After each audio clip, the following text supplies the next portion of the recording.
नमस्कार। आज हम जीएसटी इनवर्ड और जीएसटी आउटवर्ड ये दो जो वाउचर है मार्ग में नए, इनके बारे में आज समझेंगे।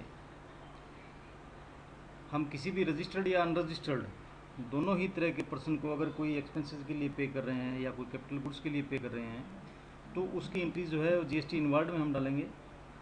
अगर सप्लायर रजिस्टर्ड है तो उसने बिल पे अगर कोई जीएसटी चार्ज किया है तो उसका हम इनपुट ले पाएंगे। उसी तरह से अगर वो अनरजिस्टर्ड है तो उस पर हमें रिवर्स चार्ज पे करना पड़ेगा। तो दोनों ही तरह की एंट्री मैं आपको इसमें समझाता हूँ। सपोज पहला एग्जांपल लेते हैं, जैसे ऑफिस के लिए मैंने कोई एयर कंडीशनर ख़रीदा है और उसका मुझे बिल मिला है, सप्लायर ने उस पर जीएसटी चार्ज किया, तो उसकी एंट्री मैं कैसे करूँगा ताकि उसका मुझे इनपुट मिल पाए। तो सिंपली यहाँ जैसे मैं 1 जुलाई को एक एंट्री कर रहा हूँ, यहाँ सबसे पहले सॉफ्टवेयर पूछेगा सप्लायर का अकाउंट। यहाँ अगर नया अकाउंट बनाना है F2 करके अपने अकाउंट क्रिएट कर सकते हैं। और उसके लेज़र में अगर हमने जीएसटी नंबर डिफाइन कर दिया है तो सॉफ्टवेयर ऑटोमेटिक उसको रजिस्टर्ड मान लेगा नंबर से। अगर वो लोकल की पार्टी है तो नंबर से उसके आगे जीएसटी हेडिंग में ऑटोमेटिक लोकल आ जाएगा। अगर वो आउट ऑफ स्टेट की पार्टी है तो यहाँ पे सेंट्रल आ जाएगा, उसकी एंट्री आईजीएसटी में एंटर हो जाएगी।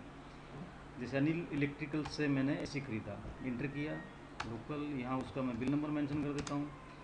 इंटर करने के बाद में यहाँ सॉफ्टवेयर हमसे पूछेगा उसकी एंट्री कौन से अकाउंट में लेके जानी है। तो असेट्स का हम अकाउंट क्रिएट, जैसे एयर कंडीशनर का अकाउंट मैंने क्रिएट कर रखा है, और भी कोई नया अकाउंट क्रिएट करना है तो आप यहाँ F2 करके नया अकाउंट क्रिएट कर सकते हैं। सबसे पहले उसका ग्रुप पूछेगा, अभी ग्रुप क्या है, यहाँ मैंने फिक्स्ड असेट्स ग्रुप दिया, यहाँ मैंने डाल दिया एससी अकाउंट। ये देखिए अकाउंट बन गया। अब एंटर किया तो यहाँ पे उसका HSN कोड भी F2 करके यहाँ क्रिएट कर सकते हैं। सपोज मैंने इसका डाल दिया 1051, यहाँ आप शॉर्ट नेम में मेंशन कर दो वो HSN कोड किसके लिए है। अब उस पर कितना टैक्स चार्ज हो रहा है, 28%। अगर उस पर टैक्स है तो यहाँ डाल देंगे SGST 14, CGST भी 14 और IGST में 28।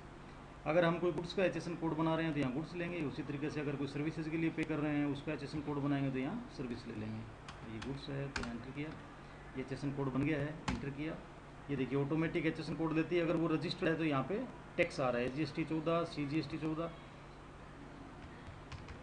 यहाँ उसका हमने अमाउंट डाल दिया, इंटर किया। अगर आगे कोई और भी उसी वाउचर में कोई दूसरी भी एंट्री है तो आप डाल सकते हैं, नहीं तो स्किप करिए और यहाँ एंड करके अपने एंटर करेंगे। यहाँ अगर किसी कमीशन वगैरह की एंट्री डाल रहे हैं, उस पर TDS काटना है तो यहाँ TDS का भी हमसे सॉफ्टवेयर पूछ लेगा।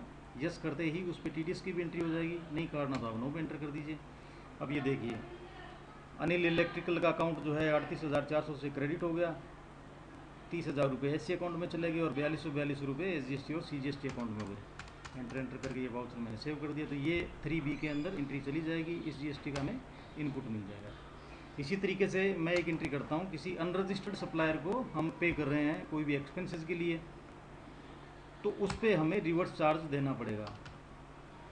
अब अगर भाड़े यानी फ्रेट की एंट्री अगर हम कर रहे हैं, अगर मैं सिंपली कैश की एंट्री कर रहा हूँ सीधी तो कैश ले लेंगे। यहाँ पे अगर उस बंदे को क्रेडिट करना है उस पार्टी का लेज़र तो यहाँ F2 करके उसका अकाउंट क्रिएट कर लेते हैं। पहले मैंने यहाँ बना लिया मनीष कुमार नाम से कोई लेबर है, उसका अकाउंट क्रिएट कर लिया। अब इसका GST नंबर नहीं डाला है हमने लेज़र में तो ये अनरजिस्टर्ड हो गया। यहाँ इंटर करते ही सॉफ्टवेयर आपको इंडिकेट भी करेगा भी ये अनरजिस्टर्ड सप्लायर है। आप यहाँ ओके करिए, लोकल करके यहाँ बिल नंबर अपना मेंशन कर दीजिए।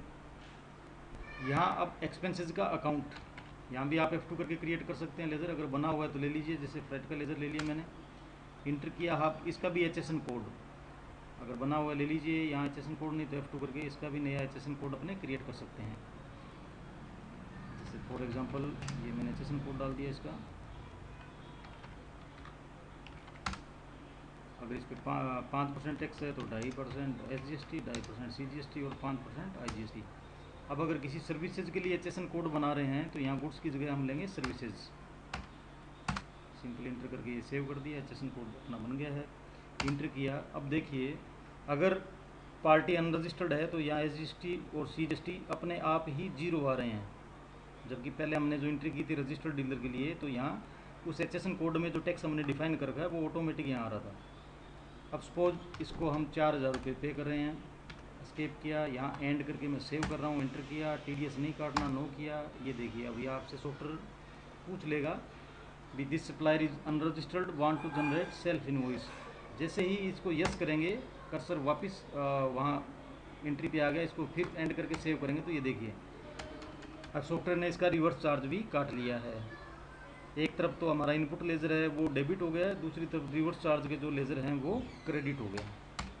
तो ये इस तरीके से किसी भी खर्चे की अगर अनरजिस्टर्ड सप्लायर को हम पे कर रहे हैं तो उसका हमें रिवर्स वाउचर डालना पड़ेगा, तो वो भी जीएसटी इनवार्ड में एंट्री होगी।